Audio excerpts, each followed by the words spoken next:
Most people consider water all the same. So when you are in your home, you turn on the tap in the bathroom or you turn it on in the kitchen, you generally don't give thought to what kind of water I should have at the kitchen or at the bathroom or in the shower or for my laundry or to flush my toilet. I firmly believe there's two kinds of water in your home. There's working water, that's what you bathe in, shower in, do your laundry, do your dishes. And then there's drinking water. And drinking water is less than 1% of what you consume. But most people try and treat their water for all of the water in the house to be drinking water. In rural homes, most people treat water the same way they do in the city. They expect that what comes out of every single tap to be all the same. What in the water treatment industry we strive to do is to do what's called aesthetic issues and drinking issues.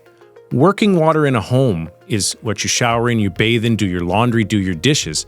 That falls into the aesthetic category because you don't want calcification or scaling or color in the water. You certainly don't want that in your drinking water either, but it has an impact on your home. And water quality can have impact on hot water tanks, on dishwashers, on washing machines. 99% of what you use, you don't consume. You want it to be safe to use, but it doesn't have to be absolutely contaminant-free of all known or unknown contaminants. We're going to actually explore the concept of drinking water and working water and explaining POU and POE to allow you to make better decisions about how to treat the water in your home.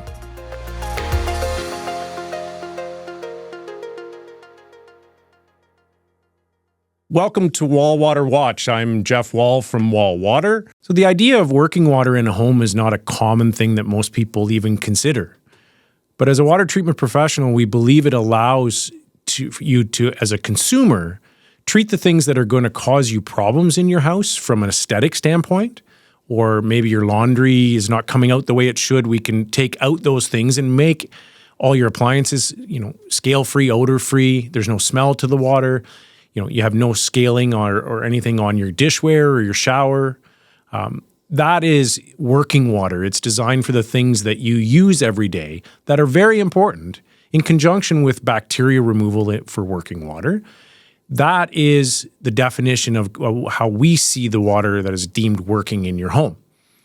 After that, drinking water, which is far less of what you consume, less than 1%, whereas working water is almost 99+% of what you use, should be to a higher level and purified, which by definition is potable water. Potable water is safe for human consumption, and purified means that it's taking out contaminants to meet the drinking water guidelines, not a single or two contaminants only from the water. So the difference between working water and drinking water is you need working water to supply the drinking water, and the drinking water is what you consume, knowing that you don't have any level of contamination in the water. The working water is safe so that you're not going to get ill from using it, and you're not going to have any scaling or adverse effects in your home from using it. So water treatment devices are split into two categories, and those categories are really designed to treat working water. So that's what's called point of entry. Point of entry devices are installed generally at the main entrance to your home after your pressure tank or where the water comes into your house and treats all the water in the house to meet certain parameters. For example, take hardness out of the water or take sulfur out of the water. If you have sulfur, which is a nasty odor that is a gas in the water that creates the rotten egg smell that can be in some wells. It can also be used to treat tannin, which colors water, and your water color can be on pale yellow through to the browns in your actual water supply. That is what we deem working water. So we take out the things that are going to cause you any difficulties for your appliances, or when you're showering and bathing, your laundry. That is point of entry. Point of entry devices then can supply water that is designed to be further treated for what's called point of use.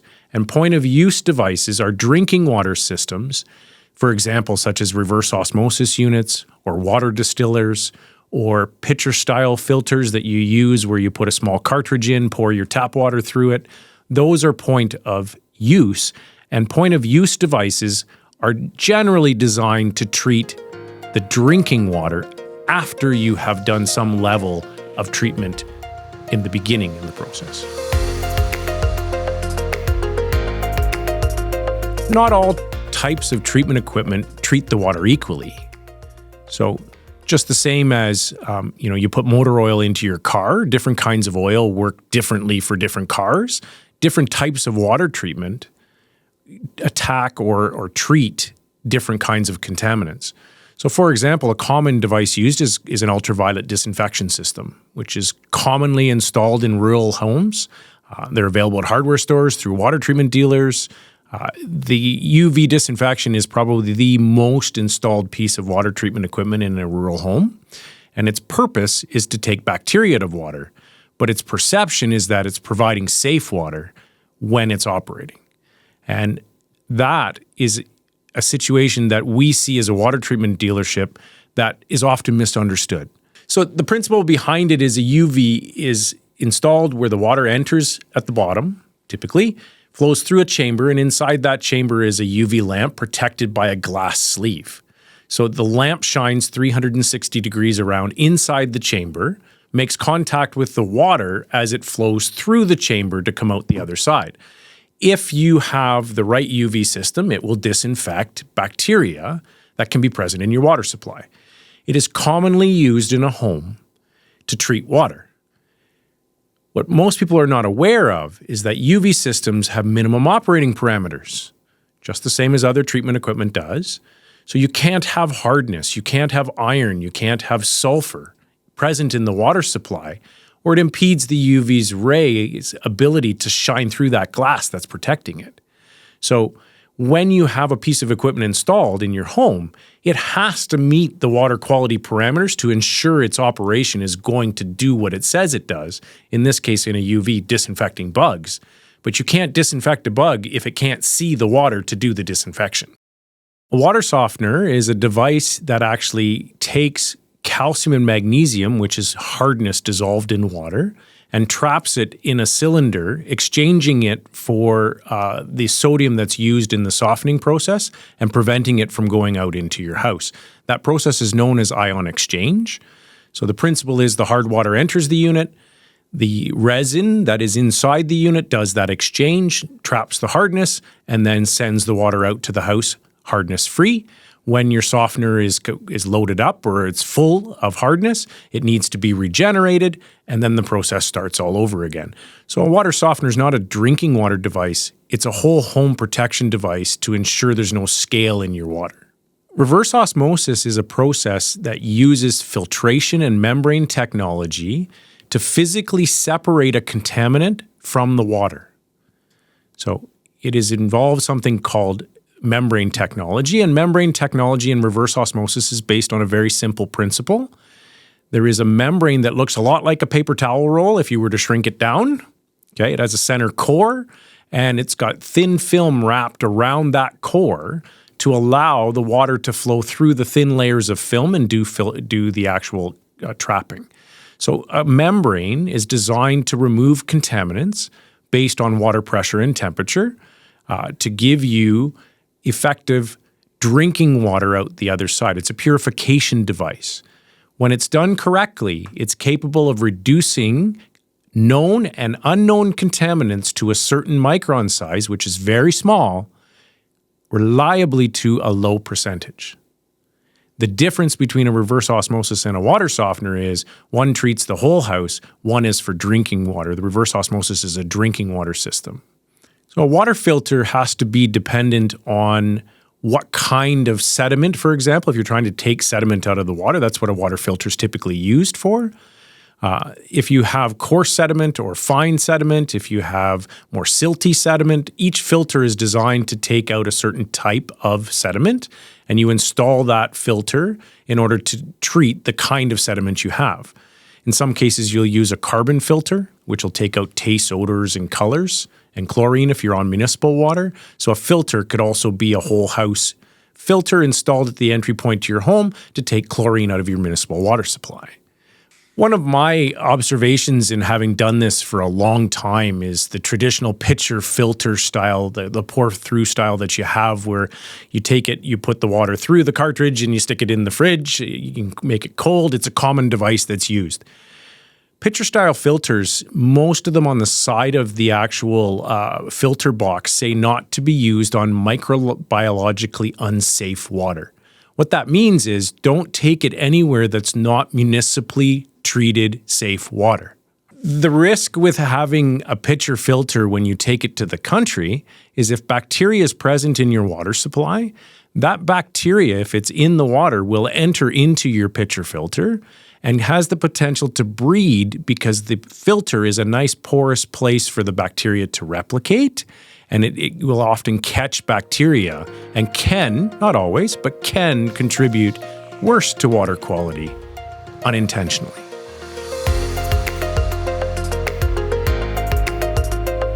Quite a few years ago now, but an interesting experience I had was with a customer when I went to go inspect their UV system that they had installed. And a UV system is a bacterial disinfection device that's typically installed in the basement. It has a little power light, which is typically green. So that green light is on to supply power to the unit. And when the green light is on, the unit is functioning. I had an experience with a customer who had a belief that that green light was an indicator that the water was 100% safe to drink. And a UV system is an effective device. It works to treat bacteria, but it does nothing else. It doesn't state to do anything else. It doesn't have anything that is capable of doing anything else. Yet people believe in rural areas when they have a UV, they have safe drinking water. Safe drinking water should be based on bacterial and contamination, not just on bacterial. And my experience with this customer is they weren't aware of there was even a difference. Bacteria is commonly known as E. coli and coliform, and it's what is typically most water is treated to a bare minimum for. Contamination are things like arsenic, mercury, lead, copper, PFAS, nitrates, nitrites, phosphorus, any kind of other contaminant that can be present in the water. A UV system doesn't treat those, but those contaminants, if they're present, require removal, and that's typically through devices like distillers or reverse osmosis units. So if you're on lake water, you'd have a series of filters to take out the particulate matter that's in the lake, a UV system for the whole house, typically, and then a drinking water system at the kitchen sink as a reverse osmosis. That is an acceptable level of treatment based on the water source, assuming that the lake doesn't have anything else that you're not aware of. If you're on a well, treating the water might require you to have a water softener, maybe an iron sulfur filter, the sediment filter, the UV system, and then the reverse osmosis afterwards. So the flow, you always want to treat your water for the contaminants that are scaling or causing any kind of discoloration first, and it is a requirement for the UV systems to operate correctly to have hardness levels that are lower. If you don't take out the hardness, so UV needs less than something called 7 grains of hardness. So if you have 10, that's higher than 7, it'll scale, right? If you don't take that out, the UV ray eventually gets to the point where it can't shine through the glass sleeve. But there's nothing in the UV system to say, wait a minute, I'm not operating correctly. My sleeve is really dirty. The green light's on. Everything's good. Most people aren't even aware that they need to pre-treat the water to a UV.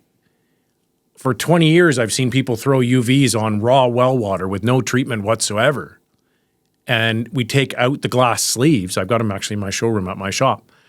Take out the glass sleeves and they're calcified completely. That lamp inside can't see anything.